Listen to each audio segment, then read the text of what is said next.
welcome to another episode of Executive Breakthroughs. I have a fantastic guest here today, a futurist and a fascinating person, Byron Reese. And thanks for being on the show today. Thank you for having me. And we're going to have some great conversations, and you're going to learn a lot about what's happening in today and tomorrow and things you should keep track of. So I just want to ask you a little bit of background for people, like, where did you grow up, and a little bit about your background and, kind of how you got on this path. Well, I grew up in a small town in East Texas. Grew up on a farm, and then moved to a big city. I got into business really far back. My mom wanted the numbers painted on our curb, so she went and bought the stencils and a can of spray paint. And she said, paint the number on our curb. So I painted it. And Mr. Rowland, the neighbor across the street, saw me. And he was like, while you're out here, would you just do that? And so I painted his, and he gave me $5. This is in 1980 money, mind you. $5 for like a minute's worth of work. And like all of a sudden, ching, this thing went off. And I was like, that's teenager money, right? And so I started going door to door with my stencils and my can of spray paint, charging $5 to and I made like a kid-sized fortune with that. So that was how I got into business and where I grew up. And then you went on to school and went on to college. I did. I went to Rice University where I met my wife. Obviously, she was not my wife at the time. It wasn't one of those situations. But I met the woman who would become my wife. And how'd you meet her? Well, she was a fellow student. Okay. We had the same parole officer. That helped too. Well, yeah, that we, does. We did not really have the same parole officer. They were different people. Well, and then we married right out of college. I mean, it's one of those things. And we moved to the Bay Area to make our fortune. And then eventually we decided to start a family. So we moved back to where our family was, near Austin, Texas, which is where we reside today. And you did some fascinating things in college. You started a debate program? You could say that. When I went to Rice University, oddly, they didn't have debate. And I came out of high school with 4 years of debate. And so that was one of the things I did. And so we went to the administration at Rice and said, somehow or another, we don't have a debate program. Can you fund us? And they funded us. They gave us a bunch of money to go to tournaments, which travel cost basically what it cost me. And we did really well. And so they gave us more money and let us hire faculty and all of that.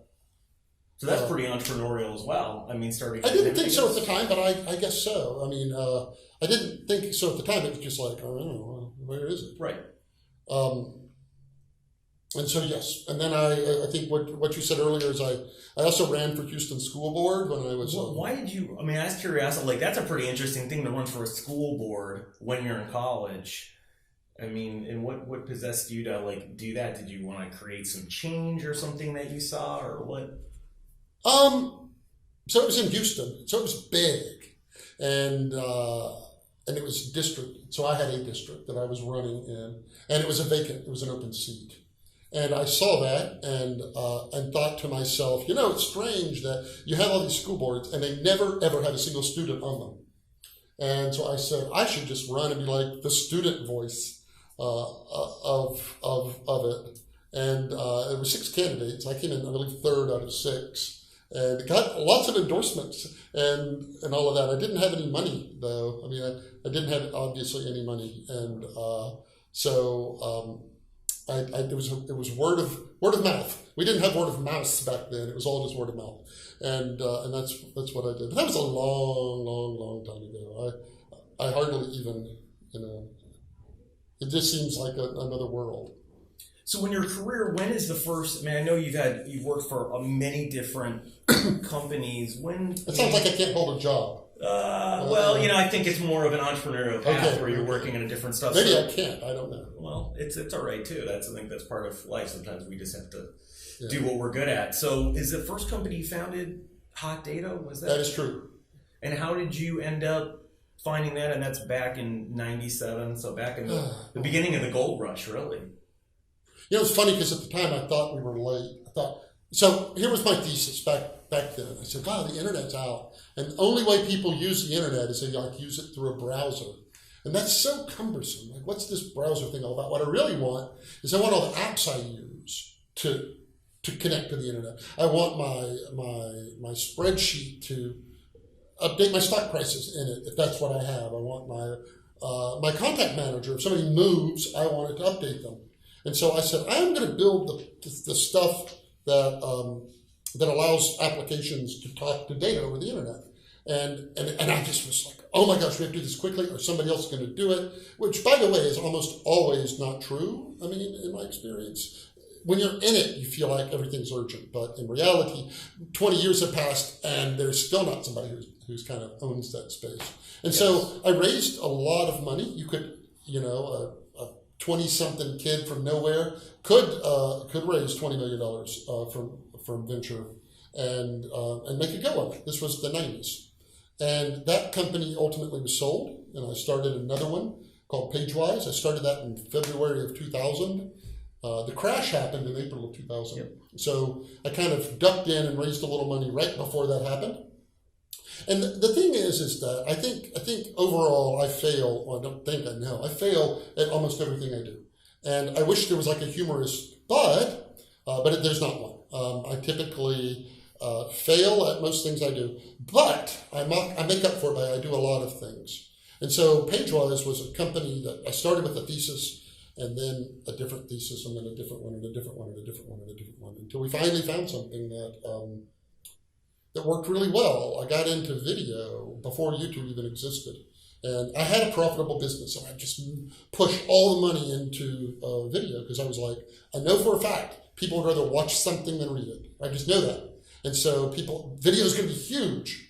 And so we ended up building a library of how-to videos that I have twice as many views as Justin Bieber has. I mean, that's that amazing. Big. I know. Because how many billions do you say?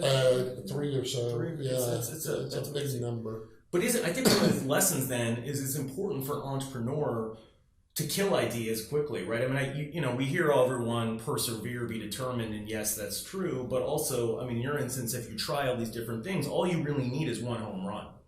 Right. And the more things you try, the more opportunities that you have, and especially to kill it. At some point, you have to know when the writing is on the wall. A lot of times people don't, and they just keep trying to run that idea, and it can take, years or decades out of their life.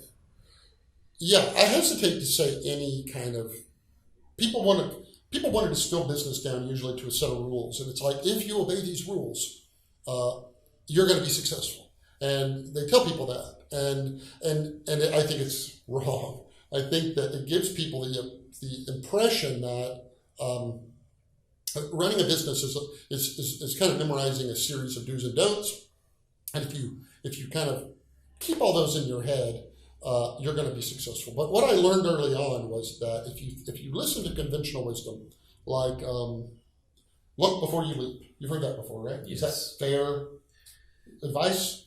A lot of times you just have to take a leap. That's the other one, right? He who hesitates is lost. Yes. Some people say a bird in the hand is worth two in the bush, but the opposite of that, which is nothing ventured, nothing gained. And so it's all like almost every piece of advice somebody gives you, it has an exact opposite. And so you say, well, is it all worthless? And it's like, no. The skill is knowing when you should look before you leap and when he who hesitates is lost. And that's it. Because and anybody who tries to tell you that, it's just simple. They didn't, you take a company that failed and it's like, they didn't change with the times. And then you look at a company that was really adaptive and then you say, they didn't stick to the knitting. They should have stuck to the knitting. And it's this retroactive kind of causality where we comfort ourselves and it's like, life's really simple. It's just a few rules. And what happens is people forget those rules every now and then they have failure. And that isn't, in my experience, that's not how things work. And so, how do you acquire that skill, or what would you tell someone about what to do to get good at that and being able to navigate between, both sides and all the different possibilities that you could do? I don't know. I mean, I always hesitate to give people advice because I fail at almost everything I do. That being said, the thing is that businesses that work. So here's two ideas. One of them is there used to be singing telegrams, right? You see those in sitcoms. Yes. And I had this idea. I was like, hey, why don't I bring that back? And what I'll do is you pay $10 and you schedule it on a website, and then you pick the little song, and then somebody on that day calls that person up and sings them a happy birthday, and it's $10, only twice as much as a card cost. It's like, so that's an idea. And then I said, when I was a kid, people used to send, my mom and dad used to write me letters from Santa. And it was so cool. And I read you could send letters from North Pole, Alaska, and they could be stamped. And I said, what about a service where you just go and you type in your kid's information and they get a letter from Santa for $10. So what do you think of those two ideas? If you were to pick one, what would you pick? Probably the Santa letter, actually. All right. So I did both of those. The Santa letter, so the first one, Singing Telegram, sold 0, none. I didn't get any pity orders from my friends, which I'm not bitter about it, but you would have thought somebody I know would have ordered one of these things. And yet, if you look at the Santa letters, I sold millions and millions and millions of dollars worth of those. Now, you can go, it's still in business, and it sends hundreds of thousands of letters a month, and it's a great business with all kinds of other things added onto it. But the thing is that when you're sitting on the one side of that, they both sound kind of plausible, right? And yet one of them was a catastrophic failure, and one of them was knocked it out of the park. It was profitable and great business. And I don't know how you would tell those two things apart other than I can say that things that work for me work right away. Not perfectly, but you get some glimmer of interest. You get somebody, you get some number of people who say, that's kind of cool. And what happens with most of my failures is nobody cares. Nobody. And that's the thing that it's hard to get over. But I tried so many, many, many things. The thing about failing is that for me, I think there's lots of people who have much better track records than I have. I'm willing to shoot stuff very quickly. What I never give up on is my business. So PageWise eventually sold, for a number that was satisfying to the shareholders. And so it's like you don't give up. You just, say that wasn't a good idea. And also try not to internalize it. It's like you didn't fail. That thing that you tried failed, but you don't wrap. And the cool thing about it is when you're successful, you also don't get that either. You don't get to say, I'm all that, right? It's like, that one worked. I'm very grateful. And so it's a way not to be swung around by the, by the inevitable ups and downs. You just can't. I remember back during the boom, I read a magazine, and I don't know. Anyway, somebody had a T-shirt that said, "I am not my stock price," and you kind of get that. Whatever my company stock is trading for today, that is not my value or where I wrap my value up in. So from there, you started another company, Demand Media. I didn't start that one. Or didn't start your part? I sold PageWise to Demand Media, and then Demand Media went public, and it had a really big IPO. It was $2 billion valuation. And when that happens, and I was the chief innovation officer, and when that happens, all kinds of people invite you to come speak to their group, right? And this was kind of new to me. And good speakers do something very interesting. Good speakers, they give the same speech over and over again. Yes. And I am not a good speaker. I'm terrible because I never give the same speech twice. I just can't do it. I just cannot bring myself to do it. It's like phoning it in. It's like every audience is different. Every audience is there for a different reason. The whole thing is different. For me, just to show up and recite lines, like, friends, Romans, countrymen, lend me your ear. It's like, I just can't do it. So I would get all these invitations, and I would say yes to many of them. And for every one of them, I would sit back and say, why are they here? What are they doing? And I would write them a speech.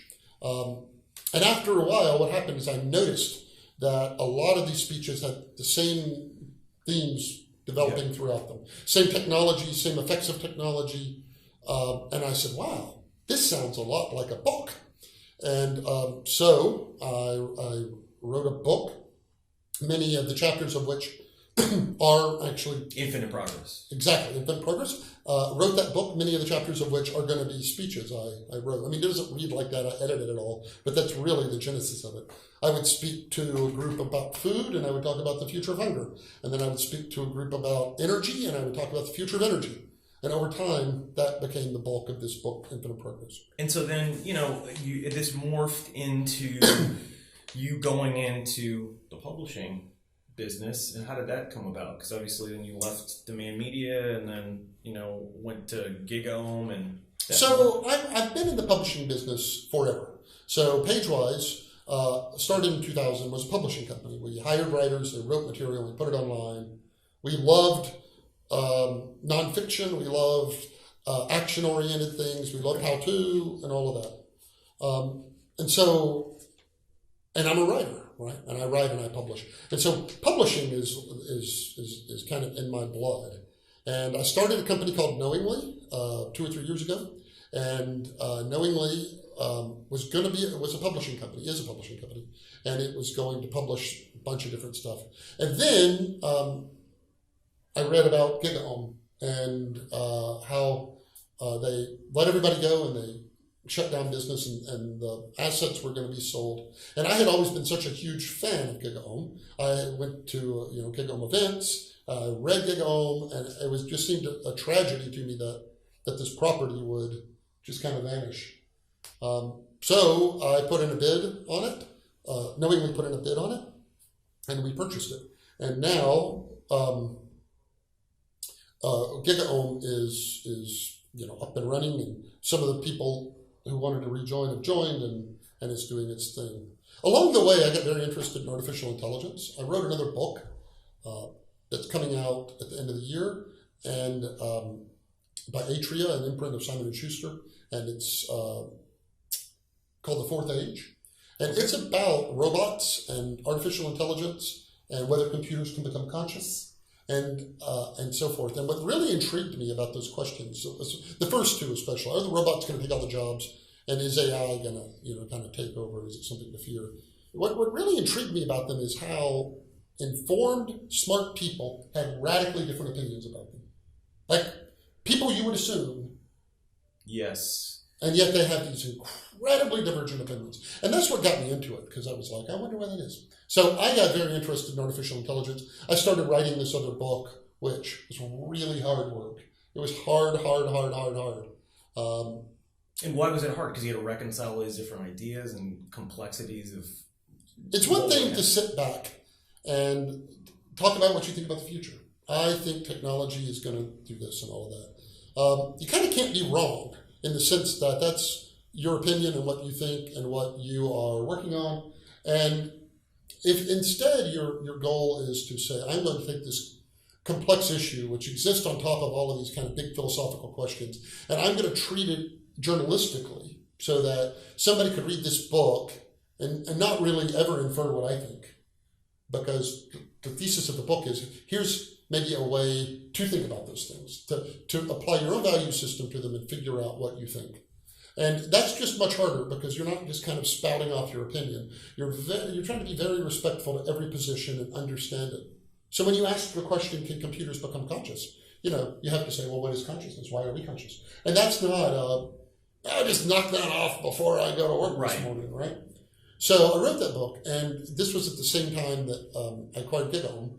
And GigaOM is primarily a research company. So we do research on technologies that enterprises use, cloud and Internet of Things, and luckily, artificial intelligence.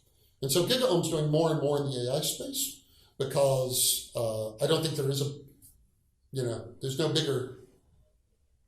No matter what you think about artificial intelligence and where it's ultimately going, whether you think it's got a modest future or whether you think whatever, it's big. It's like all the headlines you read that say it's big, none of those overstate it. Things that say, okay, the robots are going to take over or this or this or this, those may or may not be right, but artificial intelligence is this thing whose time has finally come. I mean, it's the ability to make better decisions. And, our descendants are going to look back on us, and they're going to think we just kind of staggered through our lives like drunken sailors on shore leave, just making these decisions just kind of randomly. Like, think about how you decide. Like, when you go through your day, You know, where should I have lunch? Who should I hang out with? What clothes should I buy? What should I read? What should I watch on TV? Every single one of those things, you just kind of wing it because there's no, there's no guru, there's no oracle telling you what to do. And there's about to be an oracle that will, you don't have to do it, but the oracle will say, this would be the best thing for you to do. And so that got me into AI, that got me writing. In AI, I want to talk about that for a second. So what are some companies that are doing some fascinating things, or you believe that they are, so people can, because when people think about that, a lot of times they don't really know how to think about artificial intelligence and how it can be applied today, and how there are companies out there, leveraging it and using it. So you mean from a business owner standpoint? Yeah. So I would say there are three things that a business leader would find useful. So the first is understand the basic platforms. So you've got Amazon, you've got Google, you've got, Facebook. You have organizations who not only, let's just take Amazon. Not only is there a place to put your data, but there's algorithms up there that can do all kinds of smart stuff to your data. So you don't need a data scientist. You don't need, it's like these platforms exist where 99% of the work's done for you. You need to find your data that you have and ask the questions from it. That's what you need to kind of think about. Like, look around and say, if I had infinite knowledge of everything, what would I want to know? And then you say, well, where might that answer be hiding? And usually it's in some colossal amount of data. Usually, you think of here's a bad example. This is not an AI example. There's an antidepressant that's been on the market forever called Wellbutrin. It's, 50 years on the market.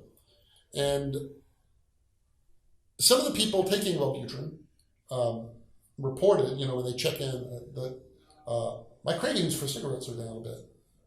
So a few people just kind of anecdotally report this. My cravings for cigarettes are down. And so it gets back to Pfizer, and Pfizer's like, we should study that. And so they study it, and they find out, lo and behold, Wellbutrin is great for smoking cessation. So they rebrand it the same exact drug as Zyban, and you can get a prescription of it and stop smoking. Now, think about how we figured that out. Like, just some people were like, hey, I happened to notice this. And then through this process, somehow the information got, there's a million things like that exist in the world that we're never going to stumble across because look, I'm bullish on humans, bullish on humans over computers. If you have to choose, when I watch a Terminator movie, I'm definitely rooting for the people. But and there are things that we do really well that I don't think machines will be able to do anytime soon, if ever. But you got to give credit where credit's due, and what machines are really good at doing is sorting through large amounts of data, looking for things in a way that it's kind of like the way our memories are set up, we don't remember data really, we just kind of remember conclusions for the most part. Yes. And we use those conclusions just to kind of weave our way through life, and that's what we do, and it works for us. But so the first thing, I'm rambling here. First thing are platforms. So learn about IBM Watson. It's like you can use that for free.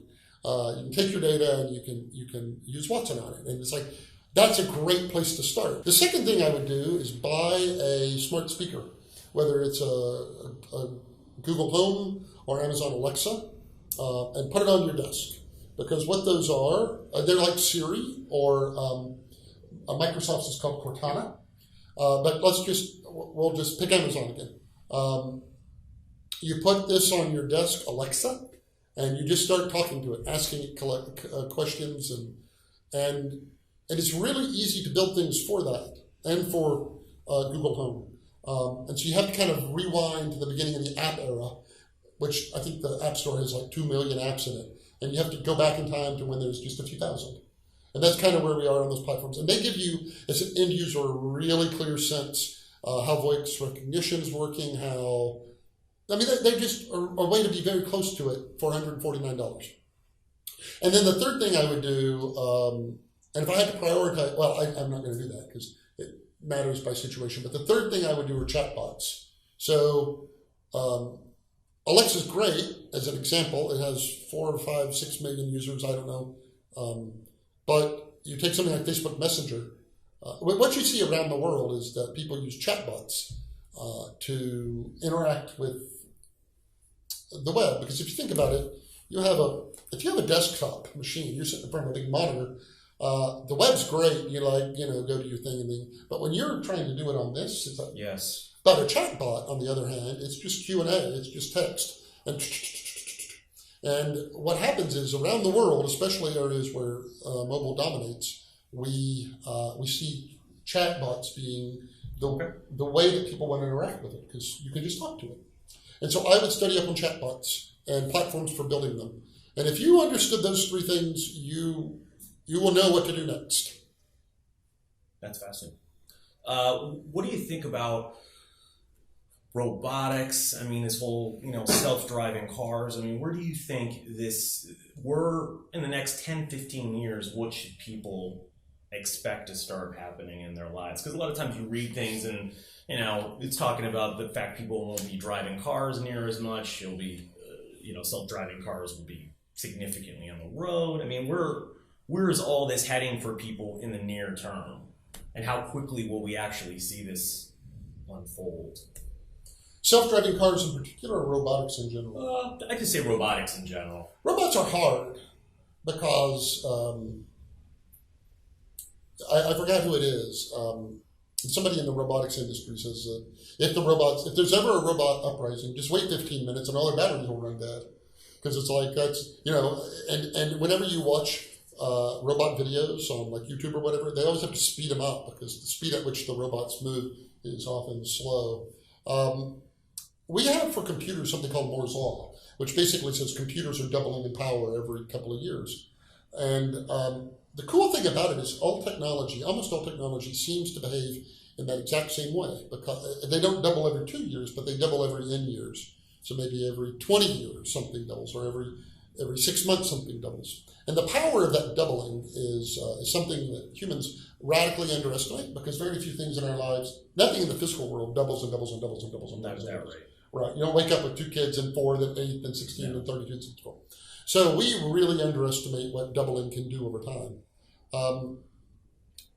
So what it means in a very real sense is while it took us 3,000 years to get from the abacus to the iPad, in just 30 years, we're going to have something as far ahead of the iPad as it is ahead of the abacus. So how does that relate to robotics? It's like I'm bullish on robots in terms of, Rosie the robot doing your, zipping around cleaning stuff up.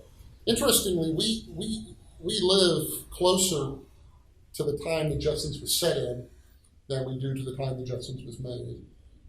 So we're closer to the world it saw than the world it came from. And we don't have a Rosie, right?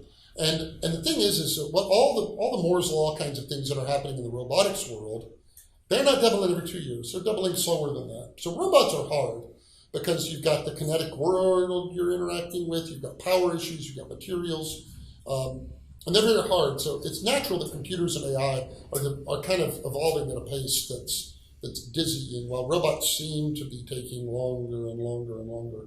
The first commercial robot, of course, that I can think of is the Roomba. And, it zips around. But that was years ago, and yet you don't have kind of the equivalent going around washing your windows or anything like that.